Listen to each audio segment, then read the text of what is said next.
दोस्तों, एक अपराधी अपराध करने से पहले एक प्लान बनाता है और उसी प्लान के तहत अपने बुरे काम को अंजाम भी देता है। लेकिन वह सोच लेता है कि इस अंजाम देने के बाद अपनी जो ज़िंदगी है बड़े ऐशो आराम से गुजरेगी। लेकिन कहा गया दोस्तों कि इंसान जिस तरह कर्म करेगा उसको सेम वैसा ही फल मिल जाता है।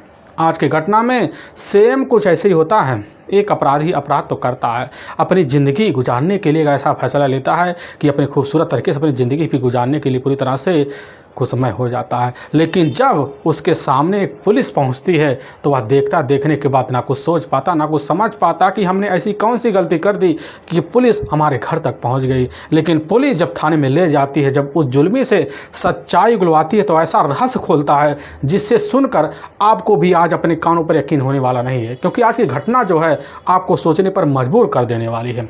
आज की घटना में क्या था, आज की घटना में क्या हुआ, आज की घटना की आप पूरी तह तक सच्चाई जानने के लिए इस वीडियो को आप लास्ट तक जरूर देखिएगा। नमस्कार दोस्तों, मैं प्रदीप कुमार आपको इस टेढ़ी बात चैनल पे मैं स्वागत करता हूं। दोस्तों आज की यह जो सच्ची घटना है, यह घटना सुनाने से पहले मैं आपसे छोटा सा रिक्वेस्ट करना चाहता हूं, क्योंकि आप अगर इस चैनल पर नए हो और पहली बार आए हुए हो तो एक बार जाकर अपने इन्हीं प्यारे हाथों से आप इस चैनल को लाइक और सब्सक्राइब और शेयर ज़रूर करें, ताकि आपकी वजह से इम्पोर्टेंट होने के नाते यह जो वीडियो है यह काफ़ी लोगों तक पहुँचाया जा सके। इसके लिए हम आपके तहे दिल से शुक्रगुजार रहेंगे। दोस्तों आज की यह जो सच्ची घटना है, यह घटना है ठीक है उत्तर प्रदेश की राजधानी पड़ती है लखनऊ, और ठीक लखनऊ के ही एक जाना माना थाना पड़ता है बथरा, और बथरा में ही एक जाना माना इलाका पड़ता है अब दरियापुर मझरागढ़ी चुनौती। जो मौके पर इधर जो होता है वह इलाका एक घनी जंगली में बसा हुआ है। अब मैं बात कर रहा हूँ ठीक इसी गांव की, और 25 मई साल 2025 का ही।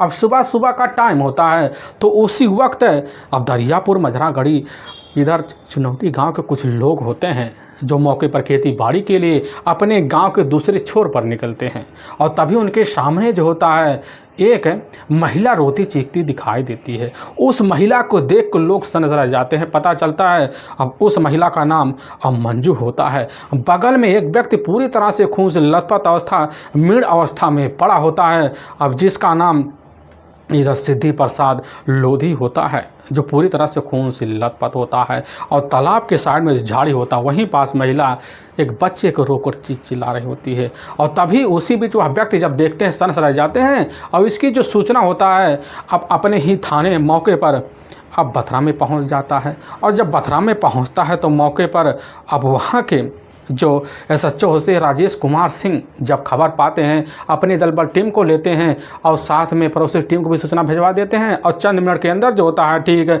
उस गांव के बाहर जो तालाब होता है वहीं पहुंच जाते हैं। तो देखते हैं गांव के लोगों का वहां जमावड़ा लगा हुआ है, और जमावड़े ले जो लोग होते हैं SP साहब और साथ में इंस्पेक्टर और महिला कांस्टेबल साथ में कुछ अधिकारी होते हैं, उनकी जिप्सी को जब देखते हैं तो अपने आप वहाँ से हट जाते हैं। इधर SHO साहब अपनी दल बल टीम को लेते हैं और अंदर जाते हैं, देखते हैं कि सही में इधर जो होती है मंजू अपने पति सिद्धि प्रसाद लोधी को पकड़कर दहाड़े मार कर चिल्लाई जा रही होती है। अब थाना प्रभारी पहुंचने के बाद सिद्धि प्रसाद लोधी को बॉडी का तौर तरीके से मिश्रण करते पता चलता कि सर और साथ में पीछे वाले हिस्से पे कई जगह किसी पत्थर के वार से काफ़ी गहरे चोट पहुंचाए गए, जिसकी वजह से काफ़ी सारे ब्लड बहे हैं और गर्दन पे काले निशान पड़े होते हैं। SHO साहब जब पहली नज़र में देखते उनको अंदाजा हो जाता है कि बस करो इस व्यक्ति की मौत जो था किसी पत्थर के सहारे से पीट कर और गले पर किसी कसाव को देकर बेरहम तरीके से हत्या की गई है। लेकिन पुलिस की टीम जब घटनास्थल करता तरीके से जाँच पड़ताल करती निरीक्षण करती है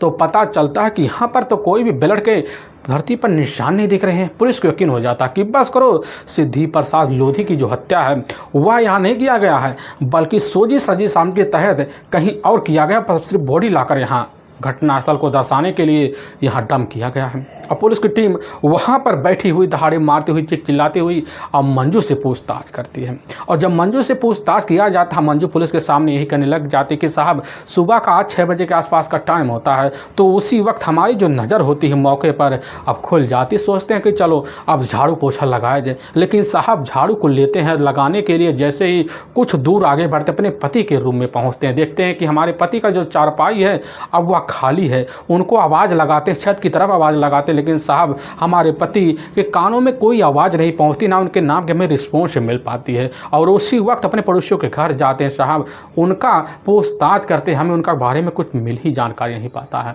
हम परेशान हो जाते हैं कि आखिर हमारे पतिदेव कहाँ चले गए।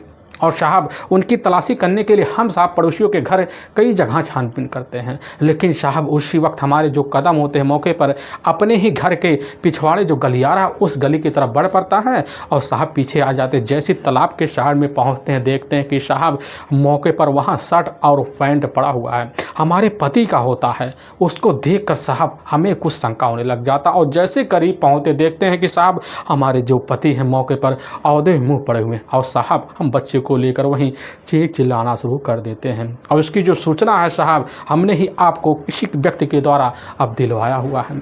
और यह बात जैसे ही एसएचओ साहब राजेश कुमार सिंह सुनने के बाद जो होता है उसी वक्त वहाँ का माहौल देखकर तौर तरीके से बूढ़ी कानन फरन में पंचनामा भरते हैं और उठाकर अपने ही नज़दीकी अब जो सरकारी अस्पताल होता है उसी में पोस्टमार्टम हाउस भिजवा देते हैं। और इधर पुलिस की जो टीम होती है इस घटना का खुलासा करने के लिए और मंजू और उनके कुछ रिश्तेदारों को अपने साथ लेती है और लेकर ठीक जो होता है अब बथरा पुलिस थाने पहुंच जाती है। और मंजू और उनके रिश्तेदारों से कुछ जो होता है इधर सिद्धि प्रसाद लोधी के बारे में अहम जानकारी लिया जाता है। फिर अज्ञात हत्यारे के ऊपर धारा 302 और 201 के तहत अज्ञात हत्यारे का मुकदमा दर्ज कर लिया जाता है। और पुलिस की जो टीम होती है इस केस को सुलझाने के लिए अब लग पड़ जाती है, क्योंकि जो मामला होता है काफ़ी संज्ञान होता है। क्योंकि इधर जो होता है सिद्धि प्रसाद लोधी कोई साधारण व्यक्ति नहीं होता है, बल्कि वह एक रेलवे कर्मचारी होता है। और कर्मचारी होने के नाते पुलिस की जो टीम होती है बड़ी जल्दी जो होता है इस हत्या का खुलासा करने के लिए बड़े अधिकारी को भी सपोर्ट ले लेती है और लग पड़ जाती है। और बड़े अधिकारी जो होते हैं उस समय इस चीज़ की जो सूचना होता है और मौके पर जो दरियापुर पसरी गढ़ी चुनौती पड़ता है वहाँ का नज़दीकी एक पुलिस चौकी है, वहाँ के इंस्पेक्टर साहब को यह सूचना भिजवाया जाता है। वहाँ के इंस्पेक्टर साहब सूचना पाते हैं और पाने के बाद बथरा थाना संपर्क करते हैं और उसी समय जो होता है मुखबिर को अलर्ट कर देते हैं कि आखिर पता करिए मंजू और सिद्धि प्रसाद लोधी के बीच क्या जो होता पति पत्नी का जो रिश्ता होता साधारण तौर पे मौके पर सही था या उसमें कुछ अनहोनी था, इसके बारे में जानकारी दी। और इंस्पेक्टर साहब जब खबर सुनने के बाद तुरंत मुखबिर को अलर्ट कर देते हैं और रात बिरात के टाइम जो होता है अब पहुँचते हैं दरियापुर मझड़ी गढ़ी चुनौती जो गाँव पड़ता है। उस गाँव में काफ़ी घर जाते हैं, मुखबिर सादे कपड़े में होते हैं, काफ़ी लोगों से पूछताछ करते हैं। और जब पूछताछ किया जाता है तो हफ्ते का वक्त बीतने वाला होता है और तभी थाना इंस्पेक्टर जो होते हैं बथरा के उनके सामने एक चौंकाने वाली रहस्य जो होता है मुखबिर आकर रखता है, जिससे सुनकर थाना प्रभारी पूरी तरह से दंग सा रह जाते हैं। पता चलता है कि मंजू का ही अपना एक भांजा है आकाश वर्मा, जिसका जो होता है मंजू का आकाश वर्मा के साथ काफ़ी महीनों से प्रेम संबंध है। और इसकी जानकारी सिद्धि प्रसाद लोधी को थी, जिसकी वजह से आए दिन जो होता सिद्धि प्रसाद लोधी अपनी पत्नी मंजू के बेरहम तरीके से अपने हाथों से और पिटाई कर दिया करता था।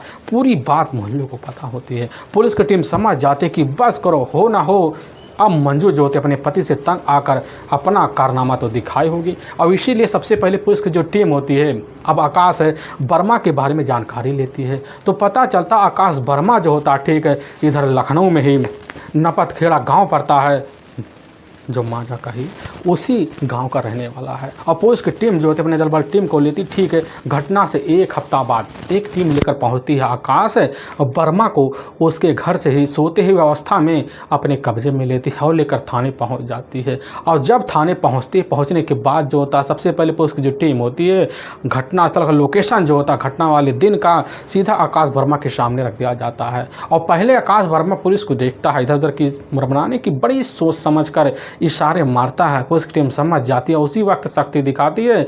तो आकाश वर्मा जो होता है उधर अपने ही मामा मौके पर जाकर अब सिद्धि प्रसाद लोधी की हत्या अपनी मामी की इशारे पर की हुई कारनामा का जुर्म कबूल कर लेता है। और पुलिस की टीम जैसे ही दूसरे दिन का सुबह का टाइम होता है एक टीम लेती है, महिला अधिकारी भी होती हैं, वो टीम लेकर अब दरियापुर मझड़ा गढ़ी चुनौती गाँव पहुँच जाती हैं। तो जैसे टीम की जिप्सी पहुँचती हैं तो गाँव के काफ़ी जो लोग होते हैं अब देख कर लोगों से सवाल भी करना शुरू कर देते हैं। आखिर लग रहा है कि अब जो होता है सिद्धि प्रसाद लोधी की हत्या के बारे में पुलिस की टीम खुलासा करने वाली है। पुलिस की टीम के सामने काफ़ी लोग जाते हैं, अपने इशारों से पूछताछ कोशिश करते हैं, लेकिन वह चुप्पी साधे खड़ी होती है। लेकिन पुलिस की टीम जैसे दरवाजे पर खड़ी होती है तो उसी वक्त मंजू जो होती है और मौके पर पुलिस के सामने आकर खड़ी हो जाती, कहने लग जाती कि साहब हमारे पति की हत्या के बारे में क्या आपको पता चल चुका है। और मंजू की यह बात जैसे ही महिला इंस्पेक्टर सुनते, कहने लग जाते कि हाँ आप थाने में चलिए, अपराधी हमारे सामने खड़ा हुआ है और तुरंत वहाँ अपना जुल्म कबूल कर तुम्हारे सामने कुछ बताने वाला है। और मंजू जब यह बात सुनने के बाद उसी समय बड़े चमे बढ़ जाते हैं और पुलिस की टीम मंजू को लेकर जिप्सी में बैठा लेती है और सीधा का सीधा लेकर बथरा थाने में पहुँच जाती है। लेकिन मंजू अब जैसे थाने पर प्रवेश करती है तो जो कारखाना होता है उसी में एक व्यक्ति खड़ा होता है, वह कोई और नहीं होता है बल्कि आकाश वर्मा होता है। आकाश वर्मा को देखकर मंजू की जो आंखें होती हैं चारों ओर दौड़ मारती हैं और मंजू से वही महिला अधिकारी पूछने लग जाती हैं कि आखिर बता दो तुमने अपने पति सिद्धि प्रसाद लोधी की जो हत्या होती है वह किस कारण कराई, आखिर क्या मकसद था, क्या चाहत था। और पुलिस की अब बात सुनने के बाद जो होता है मंजू की जो आंखें होती हैं चारों तरफ से मुड़ना शुरू हो जाती हैं। पुलिस की टीम करने लग जाती है कि हमारे सामने बड़ी जल्दी अपनी जुल्म कबूल कर लो, नहीं तो तुम्हें यहाँ बच पाना पुलिस का दुकान भारी लग जाएगा। क्योंकि इधर आकाश वर्मा ने अपना सारा जुल्म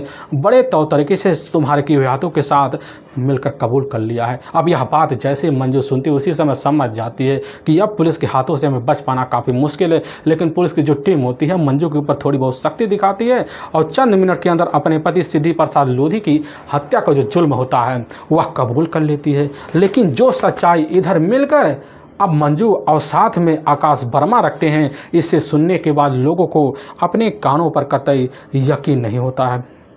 असल में लखनऊ शहर का ही जाना माना इधर कानपुर एक रोड पड़ता है, उस रोड पर ही एक बथरा थाना पड़ता है और बथरा थाने के ही अंतर्गत एक चौकी आती है अब हारौनी।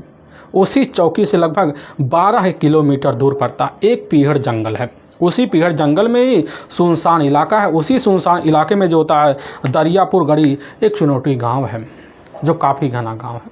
उस गांव में काफ़ी जो होता है लोग अपने परिवार के लिए जो होता है गुजारा करने के लिए दूसरे शहर में ज़्यादा से ज़्यादा रहा करा करते थे और उसी गांव के रहने वाले होते हैं। अब इधर सिद्धि प्रसाद लोधी, उनके परिवार में उनके अपने माता पिता होते हैं, लेकिन थोड़ी बहुत खेती ज़मीन होती जिसकी वजह से लोधी अपने परिवार का भी खर्चा पर्चा देख पाता था। अब इधर सिद्धि प्रसाद लोधी की जो शादी होती घटना से मात्र अब 8 साल पहले हो जाता है। अब होने के बाद जो होता है जैसे पहली नज़र में अब मंजू को देखता है, देखने के बाद खूबसूरती देखकर इतना मोहित हो जाता है कि उसी दिन से अपनी पत्नी मंजू की हर बात जो था खूबसूरती के नाते अब मानना शुरू कर देता। मंजू अगर कह देती कि आप यह सामान यहाँ से वहाँ ना करिए तो वह मान कर रह जाता। अब मंजू को यही बात बड़ा अच्छा लगता है, उसको समझ में आ जाता है कि हमारी खूबसूरती का कद्र जो होता है हमारा अपना पति सिद्धि प्रसाद लोधी करता है और उसी का फ़ायदा जो होता है मंजू भरपूर तरीके से उठाया करती थी और अपने चाहतों को पूरा करने के लिए जो होता है अब मंजू जितोड़ तरीके से अपने हिसाब से पैसे की मांग अब लोधी के सामने रख देती, जिसकी वजह से दिल खोल कर अपने सारे जो शौक़ होता है अब इधर मंजू लोधी से पूरा कर लिया करती थी। और लोधी जो होता है मौके पर रेलवे कर्मचारी के तौर पर अब गेट मैन में उसकी नियुक्त होती है और गेट कीपर के नियुक्त होने की वजह से उसके पास ठीक ठाक पैसे आए, जिसकी वजह से मंजू अपने सारे शौक़ जो होता है अपने पति के पैसों की वजह से अब पूरा कर लिया करती थी। लेकिन समय जो होता है मंजू और इधर जो होता सिद्धि प्रसाद लोधी का तौर तरीके से खुशीमय तरीके से बीतता है और बीते बीती ज़िंदगी का जो होता है लगभग 7 साल का अब वक्त बीत जाता है। लेकिन इसी बीच मंजू टोटल 2 बच्चों की माँ बन जाती है। लेकिन एक घटना और हो जाता है, मंजू के पास एक बेटा और बेटी तो होती हैं, लेकिन अचानक जो होता मंजू का जो बेटा होता है मौके पर इतना परेशान हो जाता है जिसकी वजह से वह इस दुनिया को छोड़ के चला जाता है। और इधर सिद्धि प्रसाद इतना टूट जाता है, वह टूटने की वजह से अब जो होता है उसकी दोस्ती काफ़ी नवयुवक बिगड़ेले किस्म के युवकों से हो जाता है, जिसकी वजह से अब सिद्धि प्रसाद जो तो उनके साथ मिलकर अब नशाखोरी, शराब फंथी और जुआ लड़की का काम शुरू कर देता है। और नशा में वह शाम को जब लौटता तो मंजू मना करती, जिसकी वजह से मंजू के सामने तौर तरीके से बर्ताव करता है। और मंजू जब ज़्यादा हद पार करती मंजू का अब जो होता इधर पिटाई भी कर दिया करता था। उसका अपने बच्चे का खोने का जो कारण होता मंजू को मांगती और मानने की वजह से जो होता है बार बार पिटाई करने के लिए हर वक्त तैयार भी खड़ा रह जाता। और इधर जब भी नशे में जाता तो मंजू के बिन सहमति के अब मंजू के साथ ज़बरदस्ती कर अपने हिसाब से रिश्तों को भी संबंध के जरिए अंजाम भी दिया करता था, क्योंकि उसकी चाहत होती है जब रिश्ता बनाने बनाएंगे तभी जो था हमारा दूसरा अपना बच्चा भी आएगा। यही सब सोच साच कर जब मौका मिलता तब मंजू के साथ जो था है अपने हिसाब से अपनी मर्जी जाहिर करता।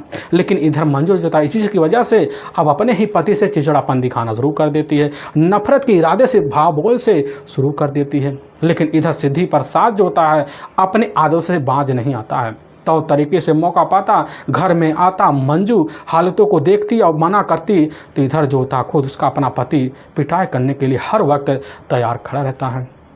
लेकिन इसी बीच जो होता है अब सिद्धि प्रसाद का ही एक अपना भांजा होता है आकाश वर्मा, जो ठीक इधर लखनऊ का ही एक जाना मारा नरपतखेड़ा गांव पड़ता है, उसी गांव का रहने वाला होता है। अब उसका अपना जो भांजा होता मौके पर वहीं पास जो होता है इलाका होता है बाज़ार, उसी बाज़ार में जाकर एक नमकीन बनाने वाली कंपनी होता है, मौके पर जाकर वहीं नमकीन बनाने का काम भी किया करता था। लेकिन जब शाम को उसको कभी कभी टाइम मिलता तो अपने मामा से मुलाकात करने के लिए जो होता अपने ही अब ननिहाल उसका आना जाना बन जाता है। लेकिन इसी बीच जो होता है उसकी मामी से उसकी जो बोल चाल होती है, जो भाषा होती है, बड़ी जल्दी तो तरीके वाला बन जाता है। और इधर मंजू की जो चाहत होती है बड़ी जल्दी अब इधर जाकर आकाश वर्मा के पूरे इरादे को समझ लेती है। आकाश वर्मा की जो उम्र होती है अब लगभग 24 से 25 साल के आसपास होती है, लेकिन मंजू की जो उम्र होती है लगभग 34 से 35 साल के आसपास होती है। लेकिन मंजू पहली नज़र में आकाश के हरकतों और चाहतों को जब देखती समझ जाती है कि आकाश की चाहत कहाँ तक है, क्योंकि इधर मामी और भांजे के नाते जो होता है दोनों के बीच हंसी ठिठोले काफ़ी हद तक बढ़ा करते थे। लेकिन हंसी ठिठोले जो होता है जब खुद मंजू देखती समझ जाती कि आखिर हमारी मुराद जो होता है हमारे हिसाब से हमारा ही भांजा अब पूर्ण करेगा, क्योंकि दुखों का जो पहाड़ और हमारे ऊपर पति की वजह से टूटा हुआ है। और इधर मंजू अपने सारे दुख जो दर्द होता अपने भांजे के सामने हर वक्त सुना दिया करती थी। और इधर दुखते हुए लफ्ज़ पर हाथ रखने के लिए हमेशा आकाश वर्मा तैयार खड़ा रहता था, जिसकी वजह से मंजू बड़ी जल्दी जो होती है उसके सामने अपनी सारी बात रखते हुए अपनी मोह माया में ले लेती है। और इधर आकाश जो होता उस मौके का फ़ायदा अब नहीं उठाना चाहता था और हर वक्त जो होता है टोले सारी हदें पार करते हुए उठाना शुरू कर देता। और धीरे धीरे जो होता है अब मंजू के भन में आकाश के लिए जो होता है एक भावना जाग जाता है और वह भावना सिर्फ प्यार का होता है। और उस प्यार को हासिल करने के लिए मंजू जब कभी भी इधर अपने घर में आकाश वर्मा को देखती सारे काम धाम छोड़ छाड़ कर उसके सामने जाती और ऐसी ऐसी बात करती जिसकी वजह से आकाश समझ जाता है। और तभी इधर जनवरी साल 2015 का वही शुरुआती महीना होता है। उसी शुरुआती महीने में मौके पर जो होता है अब जैसे 11 बजे के आसपास का टाइम होता है तो आकाश वर्मा जो होता है घर के अंदर तो जाता, दरवाज़ा खुला होता है, अंदर घुस जाता। मौके पर उसकी जो अपनी मामी होती है अब चारपाई पर अध आँख में सोई हुई होती हैं।